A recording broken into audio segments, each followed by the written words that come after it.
Praise the lord. ఈ రోజు దేవుని వాక్యము, శోధన సహించువాడు ధన్యుడు. శోధన సహించువాడు ధన్యుడు, అతడు శోధనకు నిలిచిన వాడై ప్రభువు తన్ను ప్రేమించు వారికి వాగ్దానం చేసిన జీవ కిరీటము పొందును. యాకోబు పత్రిక 1వ అధ్యాయం 12వ వచనం.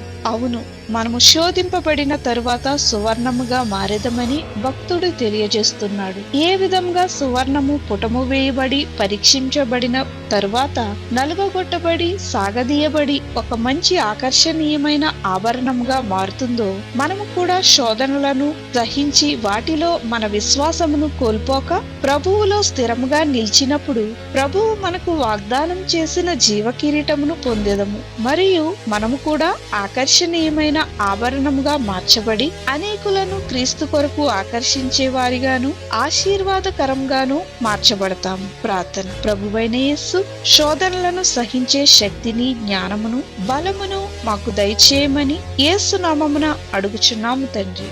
ఆమేన్.